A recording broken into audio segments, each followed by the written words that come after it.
Kalau terjadi ketimpangan ekonomi di antara para anggota masyarakat, kita tidak bisa menyalahkan Allah. Karena kita sendiri yang membuat berbagai peraturan, termasuk undang-undang yang lebih menguntungkan pemodal, lebih menguntungkan orang yang punya modal.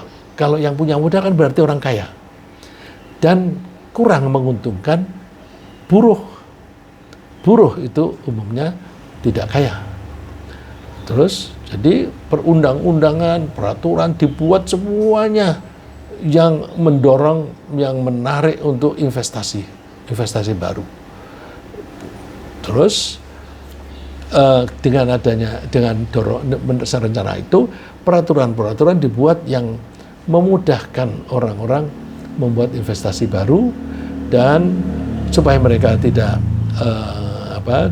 keberatan bikin investasi baru, upah buruh dibuat murah, atau kepegawaian itu bisa mudah dipecat.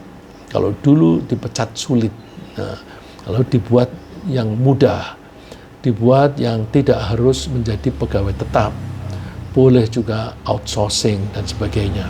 Ya, akhirnya yang beruntung adalah pemilik modal. Ya, bukankah investasi itu datangnya dari pemodal?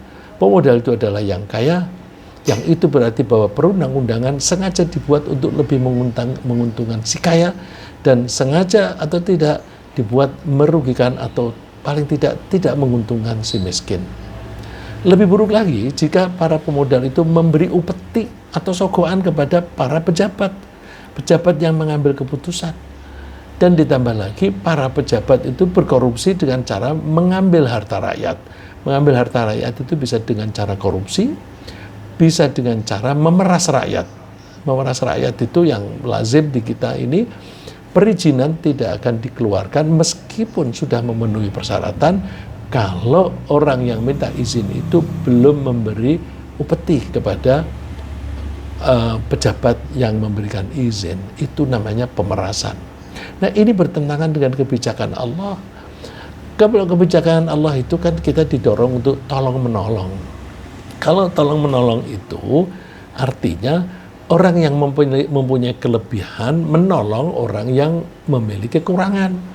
Orang yang mempunyai kekuasaan lebih daripada orang lain memberikan perizinan-perizinan dengan mudah.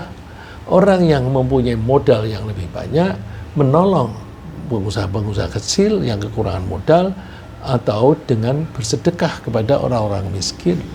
Nah, jadi dengan demikian, maka kalau ada kerusakan di bidang sosial, itu sebenarnya salah kita sendiri, kita manusia, ya. Kita manusia, baik kita sebagai rakyat atau sebagai pejabat atau sebagai pengusaha. Ya. Kalau Allah itu menciptakan alam raya ini saling mengisi, saling memberi. Contohnya, awan itu banyak mengandung energi listrik plus dan minus. Awan yang sekumpulan awan yang terlalu banyak mengandung energi plus, dia akan membuang kelebihannya itu, diberikan kepada awan yang dekat di situ yang kekurangan plus. Maka terjadilah lompatan-lompatan energi. Lompatan-lompatan energi ini menjadi kilat, ya, menjadi petir. Nah, itu sebenarnya sebagai pelajaran bagi kita. Oh, awan itu sedang memberikan kelebihannya kepada saudaranya sendiri yang mengalami kekurangan. Itu mestinya kita ambil pelajaran. Kita yang mempunyai kelebihan menolong yang kekurangan, bukan malah memeras kepada yang punya kekurangan. Ya. Contoh lagi, lautan itu memiliki kelebihan air. Airnya banyak sekali, daratan tidak punya air. Dikirim air itu dengan cara diuapkan dulu, kemudian digiring, dijatuhkan ke daratan.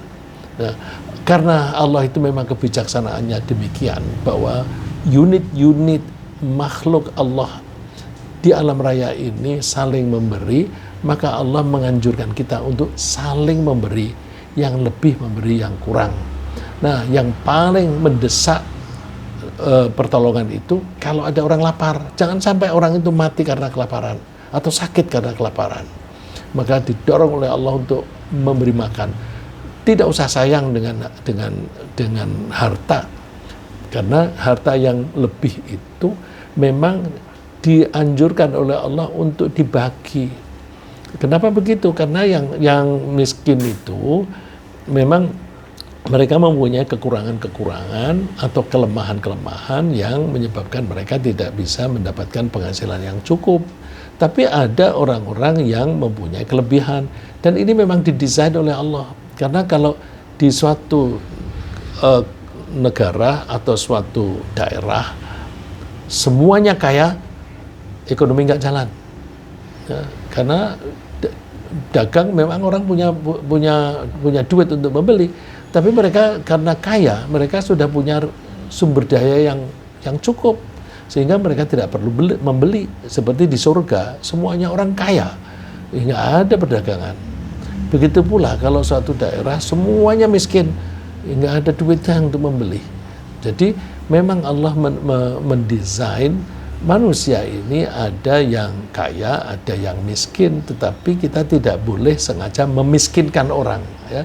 Biarkan Allah dengan mekanismenya Allah itu ada yang kaya, ada yang miskin, tapi kita tidak boleh campur tangan dengan cara memiskinkan. Campur tangannya gimana?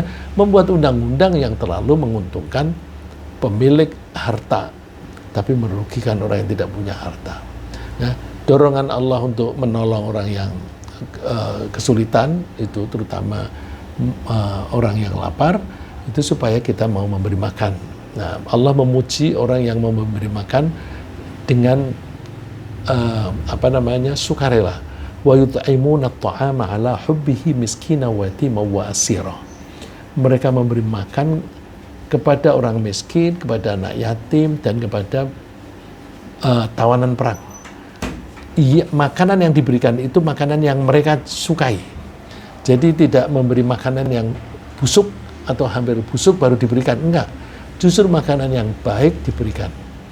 Dan objek yang menerima pemberian makanan ini tidak hanya teman dekat. Di sini disebutkan orang miskin siapa saja, anak yatim siapa saja, dan lebih lagi di sini tawanan perang.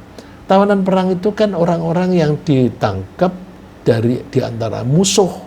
Jadi mereka itu semula memusuhi kita. Tapi karena kelemahannya lalu bisa kita tangkap, kita tahan. Nah, ketika kita tahan, nggak boleh kita menyiksa mereka. Kita mesti memberi makan kepada mereka. Dan ketika memberi makan itu, mereka tulus. Innama nut'imukum liwajhillah. Kami memberi makan kepada kalian itu hanya untuk mencari ridha Allah.